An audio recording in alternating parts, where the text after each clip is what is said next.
മനുഷ്യൻ പക്ഷികളെപ്പോലെയാണ് എന്ന് കരുതുന്ന, ഞാനില്ല, എന്റേതായി ഒന്നുമില്ലെന്ന് വിചാരിക്കുന്ന, എല്ലാം എല്ലാവർക്കും ഉള്ളതാണെന്ന് വിശ്വസിക്കുന്ന വെള്ളവസ്ത്രധാരികളായ യോഗികൾ വസിക്കുന്ന ഒരാശ്രമമുണ്ട് വടകരയിൽ. ഒന്നിച്ച് പ്രാർത്ഥിക്കുകയും സ്ത്രീ പുരുഷ ഭേദമില്ലാതെ എല്ലാവരും ഒന്നിച്ചുറങ്ങുകയും ചെയ്യുന്നൊരിടം. വലുപ്പ ചെറുപ്പമില്ലാതെ തുല്യതയോടെയുള്ള ജീവിതക്രമത്തിനായുള്ള ശ്രമം നടത്തുന്ന ഒരാശ്രമം. ഒരേ പാത്രത്തിൽ ഒന്നിച്ച് ഭക്ഷണം കഴിക്കുകയും ഒന്നിച്ച് വെള്ളം കുടിക്കുകയും ചെയ്യുന്ന, മതങ്ങളിലുള്ളിടത്തോളം കാലം സത്യത്തിന്റെ സംസ്ഥാപനവും ബന്ധങ്ങളുള്ളിടത്തോളം ലോകസമാധാനവും അസാധ്യമാണ് എന്ന് വിശ്വസിക്കുന്നവരുള്ളിടം.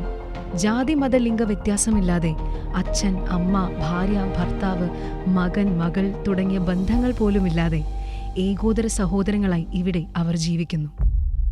സിദ്ധാശ്രമം.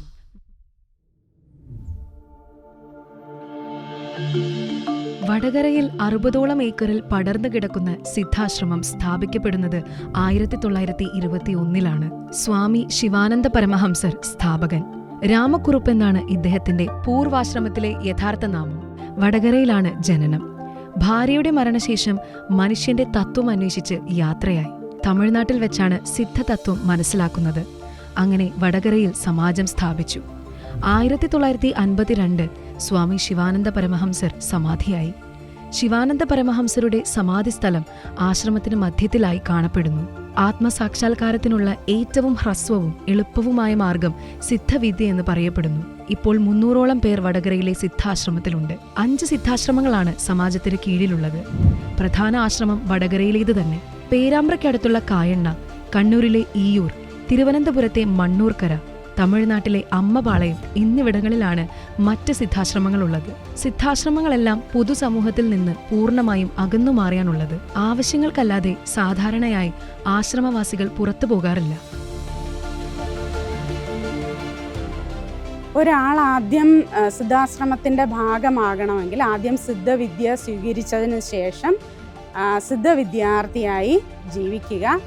അതിനുശേഷം ആശ്രമത്തിലേക്ക് ചേരണമെങ്കിൽ കുറച്ച് നാൾ ആശ്രമത്തിൽ നിന്ന് ആശ്രമത്തിൻ്റെ എല്ലാ ദിനചര്യകളും കണ്ട് മനസ്സിലാക്കിയതിന് ശേഷം അദ്ദേഹത്തിന് പോലീസ് സ്റ്റേഷനിൽ ഞാൻ യാതൊരു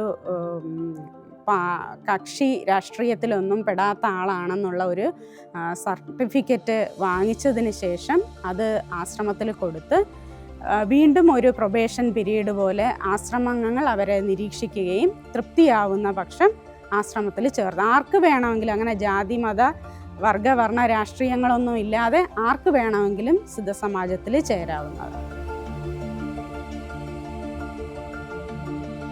ആശ്രമവാസിയാകുന്നതോടെ എല്ലാം കൂട്ടമായി വേണം ചെയ്യാൻ. സിദ്ധവിദ്യ ഗ്രഹിച്ച ഒരാളും ഒറ്റയ്ക്ക് ഭക്ഷണം കഴിക്കരുത് എന്നാണ് നിയമം. എല്ലാ സ്ത്രീകളും പുരുഷന്മാരും കുട്ടികളും ഒന്നിച്ചാണ് ഉറങ്ങുന്നതും. സിദ്ധവിദ്യ ഗ്രഹിച്ചവർക്ക് തങ്ങളുടെ ഇഷ്ടപ്രകാരം സിദ്ധവിദ്യ ഗ്രഹിച്ച ആരെയും വിവാഹം ചെയ്യാം. ഓരോ പുഷ്പഹാരങ്ങൾ പരസ്പരം കഴുത്തിലണിഞ്ഞു വരിക്കുന്നതാണ് ഏക ചടങ്ങ്. എന്നാൽ ആശ്രമ ജീവിതത്തിൽ വിവാഹം സാധ്യമല്ല. സിദ്ധദർശനങ്ങൾ പൂർണ്ണമായും ഉൾക്കൊള്ളുന്ന ഒരാൾക്ക് ഭാര്യ ഭർത്തൃബന്ധം ആശ്രമത്തിൽ അനുവദിക്കില്ല. അതിന് പ്രതിവിധി എന്നോണം ആശ്രമത്തിൽ സ്വതന്ത്ര ലൈംഗികത അനുവദനീയമാണെന്ന് പറയപ്പെടുന്നു.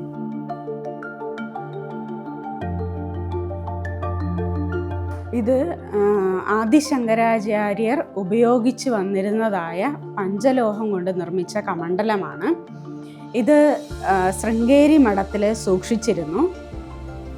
സിദ്ധവേദമാണ് സമാജത്തിന്റെ ആശയാദർശങ്ങൾ പൂർണ്ണമായും ഉൾക്കൊള്ളുന്ന പുസ്തകം. സ്വാമി ശിവാനന്ദ പരമഹംസർ തന്റെ ഒരു ശിഷ്യനുമായി നടത്തുന്ന സംഭാഷണ രൂപത്തിലാണ് ഈ പുസ്തകം. സിദ്ധവിദ്യയുടെ പ്രയോഗമാണ് ജപം എന്നറിയപ്പെടുന്നത്. ദിവസം 8 മണിക്കൂർ ജപവും നിർബന്ധമാണ്.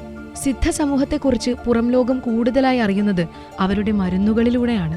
ആശ്രമത്തിനുള്ളിൽ വെച്ച് തന്നെയാണ് ആയുർവേദ മരുന്നുകൾ ഉണ്ടാക്കപ്പെടുന്നത്. സിദ്ധ സമൂഹത്തിന്റെ മരുന്നുകൾക്ക് ആവശ്യക്കാർ ഏറെയാണെന്ന് ആശ്രമവാസികൾ പറയുന്നു. ഏക്കറുകളോളം വിശാലതയിൽ സിദ്ധ സമൂഹം കൃഷി ചെയ്തു പോരുന്നുണ്ട്. അന്നന്നത്തെ ആഹാരത്തിനുള്ള വക അവർ കൃഷിയിൽ നിന്ന് കണ്ടെത്തുന്നു. സിദ്ധാശ്രമങ്ങളിലെ കുട്ടികളെയെല്ലാം പഠിപ്പിക്കുവാനായി സിദ്ധസമാജത്തിന് സ്കൂളുണ്ട്. സിദ്ധസമാജം വടകര ഹെഡ് ഓഫീസിനോട് ചേർന്നാണ് സ്കൂൾ സ്ഥാപിച്ചിട്ടുള്ളത്. ഇവിടെ നമ്മുടെ കേരള സിലബസ് അനുസരിച്ച് LKG മുതൽ +2 വരെ കുട്ടികളെ പഠിപ്പിച്ചു വരുന്നു. +2 കഴിഞ്ഞതിന് ശേഷം അവർക്ക് ആവശ്യമായ തൊഴിൽ നൈപുണ്യങ്ങളിലെല്ലാം ട്രെയിനിങ് കൊടുത്തതിന് ശേഷം അവർ 18 വയസ്സ് പ്രായപൂർത്തിയാകുമ്പോൾ ആശ്രമങ്ങളിലേക്ക് തിരിച്ചു വന്ന് ആശ്രമത്തിലെ സമൂഹത്തിനോടുകൂടെ ചേർന്ന് ജീവിക്കുന്നു. ജീവൻ തന്നെയാണ് ഈശ്വരൻ എന്ന് സിദ്ധാശ്രമത്തിലുള്ളവർ വിശ്വസിക്കുന്നു.